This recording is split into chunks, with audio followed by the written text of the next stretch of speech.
പശ്ചിമേഷ്യൻ യുദ്ധത്തിനിടെ ട്രംപിന് കനത്ത തിരിച്ചടി നൽകി ഇന്ത്യയും അമേരിക്കയും തമ്മിലുള്ള നിർദ്ദിഷ്ട വ്യാപാര കരാറിൽ ഇരു രാജ്യങ്ങളും തമ്മിലുള്ള പുതിയ താരിഫ് ഘടന അന്തിമമാക്കിയതിനു ശേഷം മാത്രമേ ഔദ്യോഗികമായി ഒപ്പുവെക്കുകയുള്ളൂ എന്ന് കേന്ദ്ര സർക്കാർ തീരുമാനമെടുത്തിരിക്കുന്നു.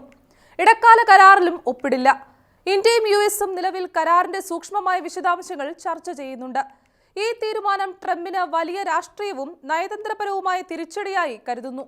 നോക്കാം എന്തുകൊണ്ടാണ് ഇന്ത്യ വ്യാപാര കരാറിൽ നിന്നും പിന്നോട്ട് വലിഞ്ഞതെന്ന്. ഞാൻ ഗ്രീഷ്മ.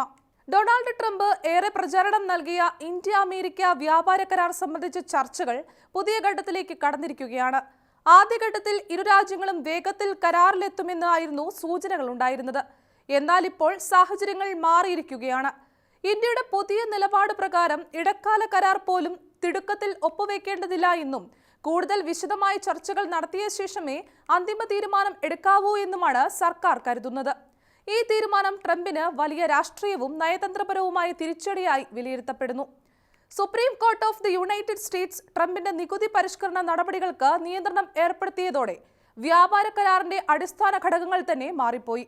ഇന്ത്യയുമായി നടത്തിയ ചർച്ചകളിൽ ഏകദേശം 18% തീരുവ നിരക്കിലാണ് US ധാരണയിലെത്തിയത്. എന്നാൽ സുപ്രീം കോടതി വിധിയുടെ പശ്ചാത്തലത്തിൽ പ്രസിഡന്റിന് സ്വമേധയാ ചുമത്താനാകുന്ന പരമാവധി തീരുവ 15% ചുരുങ്ങി. ഇതോടെ ഇന്ത്യയുമായി കരാറിലൂടെ US പ്രതീക്ഷിച്ചിരുന്ന സാമ്പത്തിക നേട്ടങ്ങൾ വലിയ തോതിൽ കുറഞ്ഞു. അതിനാൽ തന്നെ കരാറിന്റെ പ്രായോഗികത ചോദ്യം ചെയ്യപ്പെടുന്ന സാഹചര്യം പോലും ഉണ്ടായി. ഈ വ്യാപാര കരാറിന്റെ ഏറ്റവും നിർണായക ഘടകങ്ങളിൽ ഒന്നായിരുന്നു ഇന്ത്യയുടെ ഊർജ്ജ ഇറക്കുമതി നയത്തിലെ മാറ്റം. പ്രത്യേകിച്ച് റഷ്യൻ എണ്ണയിൽ നിന്ന് ഇന്ത്യ ക്രമേണ പിന്മാറും എന്ന പ്രതീക്ഷയിലായിരുന്നു അമേരിക്ക. എന്നാൽ ഇന്ത്യ ഔദ്യോഗികമായി അത്തരമൊരു തീരുമാനം പ്രഖ്യാപിച്ചിരുന്നില്ല. അതേസമയം പശ്ചിമേഷ്യയിൽ സംഘർഷാവസ്ഥ ശക്തമായതോടെ ഊർജ്ജ സുരക്ഷ ഇന്ത്യക്ക് പ്രധാന വിഷയമായി മാറി. ഇറാൻ ഇസ്രായേൽ സംഘർഷം രൂക്ഷമാവുകയും ഹോർമൂസ് കടലിടുക്കിനോട് അനുബന്ധിച്ച ഗൾഫ് മേഖലയിലെ പ്രതിസന്ധി ശക്തമാവുകയും ചെയ്തതോടെ ആഗോള എണ്ണ വിപണിയിൽ വലിയ അനിശ്ചിതത്വം രൂപപ്പെട്ടു. ഇതോടെ ഇന്ത്യക്ക് ഊർജ്ജ വിതരണത്തിന്റെ സ്ഥിരത ഉറപ്പാക്കേണ്ടത് അനിവാര്യമായി. ഈ സാഹചര്യത്തിൽ റഷ്യ നൽകുന്ന കുറഞ്ഞ വിലയുള്ള എണ്ണ ഇന്ത്യക്ക് വീണ്ടും പ്രധാനമായ ഒരു ഓപ്ഷനായി മാറി. ഇന്ത്യ റഷ്യൻ എണ്ണ വാങ്ങുന്നത് തുടരുന്നുവെന്ന് വ്യക്തമായതോടെ അമേരിക്ക 30 ദിവസത്തേക്ക് പ്രത്യേക അനുമതി നൽകിയിരുന്നു. എന്നാൽ ഈ നീക്കത്തിന് പിന്നിൽ വ്യാപാര കരാർ ഒപ്പിടിക്കാനുള്ള ശ്രമമുണ്ടായിരുന്നു എന്ന വിലയിരുത്തലാണ് പല നയതന്ത്ര വിദഗ്ധരും മുന്നോട്ട് വെക്കുന്നത്. ഇന്ത്യയുടെ നിലപാട് ഇതിൽ നിന്നും വ്യത്യസ്തമായിരുന്നു. ഊർജ്ജ സുരക്ഷ സംബന്ധിച്ച തീരുമാനങ്ങൾ സ്വതന്ത്രമായാണ് ഇന്ത്യ എടുക്കുന്നതെന്നും റഷ്യൻ എണ്ണ വാങ്ങാൻ മറ്റേതെങ്കിലും രാജ്യത്തിന്റെ അനുമതി ആവശ്യമില്ല എന്നും സർക്കാർ വ്യക്തമാക്കി. അതേസമയം ആഗോള എണ്ണ വിപണിയിലുണ്ടായ വലിയ മാറ്റങ്ങൾ അമേരിക്കയുടെ നയങ്ങളിലും പ്രതിഫലിച്ചു. 2022 മുതൽ റഷ്യൻ എണ്ണയ്ക്കെതിരെ ഏർപ്പെടുത്തിയിരുന്ന നിരവധി നിയന്ത്രണങ്ങൾ പിന്നീട് ഘട്ടം ഘട്ടമായി ശീതീകരിക്കപ്പെട്ടു. ഇപ്പോൾ പല രാജ്യങ്ങൾക്കും വലിയ നിയന്ത്രണങ്ങളില്ലാതെ റഷ്യൻ എണ്ണ വാങ്ങാൻ സാധിക്കുന്ന സാഹചര്യം രൂപപ്പെട്ടു. ഇതോടെ അമേരിക്കയുമായുള്ള പഴയ വ്യാപാര കരാറിന്റെ അവസ്ഥകൾ ഇന്ത്യക്ക് അനാവശ്യ ബാധ്യതയായി മാറുന്നു എന്നാണ് വിലയിരുത്തൽ.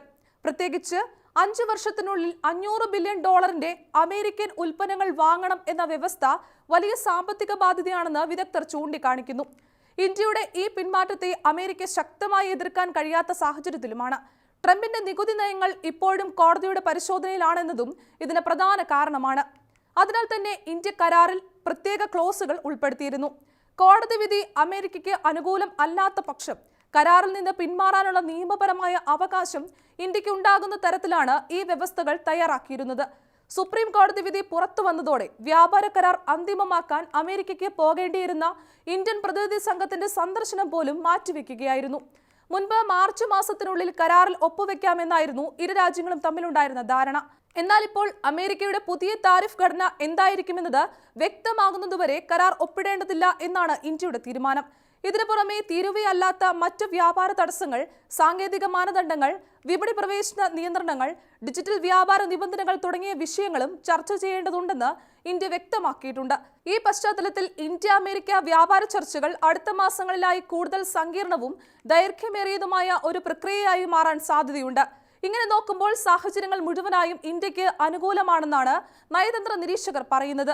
ആഗോള ഊർജ്ജ സാഹചര്യവും കോടതിയിലെ അനിശ്ചിതത്വവും വ്യാപാര വ്യവസ്ഥകളിലെ അസമത്വവും എല്ലാം ചേർന്നാണ് ഇന്ത്യ ഇപ്പോൾ കൂടുതൽ സൂക്ഷ്മമായ സമീപനം സ്വീകരിക്കുന്നത്.